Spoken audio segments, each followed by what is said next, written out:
दोस्तों आज का वीडियो बहुत ही इंपॉर्टेंट होने वाला है क्योंकि आज के इस वीडियो हम इलेक्ट्रिकल इंटरव्यू से रिलेटेड कुछ क्वेश्चन और उसके आंसर को बहुत अच्छे से समझने वाले हैं। आज के इस वीडियो में हम जानने वाले हैं पहला क्वेश्चन जो कि आईआर टेस्ट या मेगर टेस्ट क्या होता है इसके ऊपर है। दूसरा क्वेश्चन होगा मेगर क्या होता है, मेगर क्या होता है इसको अच्छे से जानेंगे इस वीडियो में। और मेगर कितने प्रकार के होते हैं ये तीसरा क्वेश्चन है। और चौथा क्वेश्चन होगा दोस्तों कि हैंड ऑपरेटेड मेगर का प्रयोग कैसे करते हैं। पांचवा क्वेश्चन होगा मेगर के इस्तेमाल करने से पहले और इस्तेमाल करने के बाद की सावधानियां क्या होती है उसको हम इसमें समझने वाले हैं। साथ ही साथ जो 6 नंबर क्वेश्चन होगा दोस्तों मेगर में LGE टर्मिनल होता है और इसका मतलब क्या होता है इसको इस वीडियो में पूरी अच्छे से जानने वाले हैं। तो बने रहिए इस वीडियो में शुरू से अंत तक ताकि कोई भी डाउट इस रिलेटेड आपके माइंड में न रह पाए। चलिए स्टार्ट करते हैं, पहले क्वेश्चन को समझ लेते हैं। आईआर टेस्ट या मेगा टेस्ट क्या होता है। दोस्तों आईआर टेस्ट या मेगा टेस्ट एक विद्युत चालक और चालक इंसुलेशन के बीच प्रतिरोध मापने की प्रक्रिया है जिसे मेगर मीटर का उपयोग करके ज्ञात किया जाता है, जो विद्युत इंसुलेशन की स्थिति को सत्यापित करने में मदद करता है। किसी विद्युत प्रणाली की इंसुलेशन प्रतिरोध गुणवत्ता समय परिवर्तन की स्थिति यानी तापमान, आर्द्रता, नमी और धूल करके कणों के साथ कम हो जाती है, इसलिए समय पर आईआर टेस्ट किया जाता है। आईआर टेस्ट क्या होता है आप समझिए कि इंसुलेशन की जो क्षमता होती है उसकी टेस्ट करना ही आईआर टेस्ट कहलाता है। और आईआर टेस्ट बहुत इम्पोर्टेंट रखता है। जो कंपनीज में आपका जो ट्रांसफार्मर है या कंपनीज में बहुत सारे इक्विपमेंट्स है जिसमें आईआर टेस्ट किया जाता है उसको हम समझेंगे। मेगर क्या होता है इसको समझ लेते हैं सबसे पहले। दोस्तों मेगर एक इंसुलेशन टेस्टर है। इसके द्वारा हम किसी भी इलेक्ट्रिकल उपकरण, केबल, ट्रांसफार्मर का इंसुलेशन रेजिस्टेंस को चेक करते हैं। समझ में आ रहा होगा आसान तरीके से। सबसे पहले इसे इलेक्ट्रिकल टेस्टिंग इक्विपमेंट बनाने वाली कंपनी मेगर ने इसे बनाया था, इसलिए इसे मेगर के नाम से ही जाना जाता है। लेकिन यह वास्तव में एक इंसुलेशन टेस्टर है। इसके द्वारा हम बड़ी बड़ी मोटर, हैवी केबल्स का रेजिस्टेंस, अर्थिंग रेजिस्टेंस, कंडक्टर के इंसुलेशन को मेजर करते हैं। मेगर क्या होता है आपको ये बात पूरी अच्छे से समझ में आ रहा होगा। मेगर कितने प्रकार के होते हैं इसको समझ लेते हैं। यह 2 प्रकार के होते हैं जिसमें से हैंड ऑपरेटेड मेगर आता है जो आपको इस तरह से दिखता है, और दूसरा आता है बैटरी ऑपरेटेड मेगर जो कि आपको इस तरह से देखने को मिलेगा। इसमें एनालॉग मेगर होता है और दूसरा डिजिटल मेगर होता है। एनालॉग मेगर में आपको सुई वाली जो डिस्प्ले होगा वो रहेगा, लेकिन डिजिटल मेगर में आपको डिजिटल डिस्प्ले रहेगा। अब बात करते हैं दोस्तों कि हैंड ऑपरेटेड मेगर का प्रयोग कैसे करते हैं। इसको समझने के लिए आपको ये हैंड ऑपरेटेड मेगर है और इसमें आपको ये हैंडल है इसका, और यहाँ पर टर्मिनल दिया है जिसमें L पॉइंट दिया है, G पॉइंट दिया है और E टर्मिनल दिया है। 3 टर्मिनल आपको देखने को मिलेंगे। सबसे पहले आपको समझना होगा कि मेगर का हैंडल जो होता है उसको लगभग हमें 160 RPM पर घुमाना पड़ता है। तो मेगर द्वारा एक हाई वोल्टेज, जो कि अगर आपका मेगर जितना का होगा, जैसे 500 वोल्टेज का है तो 500, 1000 वोल्टेज, ये 1500 वोल्टेज तक भी आते हैं, ये जनरेट कर सकते हैं। जब आपको इसको 160 RPM पर घुमाएंगे तो ये वोल्टेज जितना का होगा वो उतना वोल्टेज अप्लाई करेगा। दूसरा है L जो कि टर्मिनल है का मुख्य फेज पॉइंट है। इस पॉइंट से किसी भी उपकरण के कंडक्टर पार्ट को कनेक्ट किया जाता है। आपको ये समझ में आ रहा होगा कि यहाँ पर क्या होता है, किसी भी कंडक्टर पार्ट को कनेक्ट किया जाता है। और G जो होता है इसे गार्ड टर्मिनल बोलते हैं दोस्तों। इसका उपयोग तब करते हैं जहाँ हमें L और E टर्मिनल से उचित रीडिंग न मिल पाए। जैसे कि 3 पॉइंट का रीडिंग लेना हो तो वहाँ पर आपको दिक्कत आएगा, जो अब आगे समझ में आ जाएगा G का कैसे उपयोग करते हैं। E मेगर का अर्थ पॉइंट है।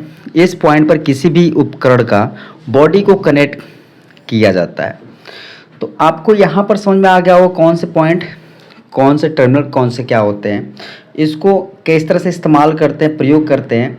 ये जिस तरह से हमारा डिजिटल मीटर होता है जो कि आप यूज करते हैं उस तरह से ऐसा करते हैं। यहाँ पर आपको समझ में आएगा, जैसे मेगर है, यहाँ पर L और E को यहाँ पर जो आपका ई पॉइंट है उसके मोटर के बॉडी से कनेक्ट कर देते हैं, और जो एल पॉइंट है जिस तार का हमें megger test, IR test, insulation test करना है उससे हम करते हैं, और हैंडल को 160 आरपीएम में घुमाते हैं, तो हमारा जो मेगर में वैल्यू आता है उसके अनुसार हम समझ लेते हैं कि इतना मेगा ओम इसका क्या है, आईआर रेजिस्टेंस है, मतलब इंसुलेशन रेजिस्टेंस इसका इतना है, उसकी वैल्यू को रीडिंग कर लेते हैं। तो अब आपको ये समझ में आ रहा होगा।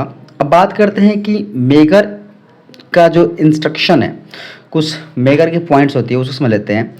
सबसे पहले हमें यह जान लेना चाहिए कि मेगर से हमें लो रेटिंग के उपकरण का इंसुलेशन रेजिस्टेंस को चेक नहीं करना चाहिए, क्योंकि मेगर द्वारा हाई वोल्टेज जनरेट होती है जो कि हमारे उपकरण को नुकसान पहुंचा सकती है।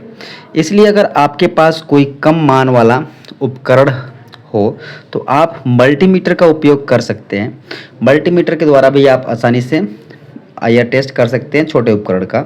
मेगर का उपयोग हमें हाई रेटिंग वाले उपकरण पर ही करना चाहिए, जैसे कि ट्रांसफार्मर, हाई रेटिंग की मोटर, एचटी और एलटी लाइन के कंडक्टर इत्यादि। ये सारे जो हमारे कंपनी में अधिकतर जो एचटी एलटी लाइनें होती है, ये पैनल्स होते हैं, उसकी जो आईआर टेस्ट होती है वो करना पड़ता है। अब दोस्तों बात करते हैं मेगर के इस्तेमाल करने से पहले और इस्तेमाल कर लेने के बाद की सावधानियां क्या है। तो मेगर टेस्ट का उपयोग करते समय यदि निम्नलिखित न्यूनतम सुरक्षा सावधानियों का पालन नहीं किया जाता है तो आप घायल हो सकते हैं, या जिस उपकरण पर आप काम कर रहे हैं उसे नुकसान पहुंचा सकते हैं। तो मेगर का इस्तेमाल करने से पहले आपको कुछ मानक जो चीज़ें हैं उनको जान लेना जरूरी होता है। जैसे मेगर परीक्षण का उपयोग केवल उच्च प्रतिरोध मान वाल माप पर करें, जैसे ट्रांसफार्मर, हाई रेटिंग की मोटर, एचटी और एलटी लाइन के कंडक्टर पर। हैंडल क्रैक करते समय या मेगर का हैंडल को घुमाते समय कभी भी टेस्ट लीड को न छुएं।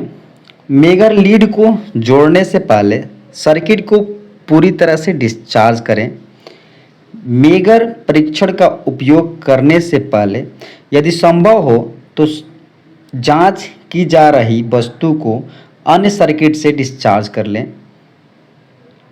तो यहाँ पर 4 पॉइंट आपको समझ में आ रहा होगा कि लीड को जोड़ने से पहले और जोड़ने के बाद दोनों टाइम में आपको सर्किट को डिस्चार्ज कर लेना चाहिए।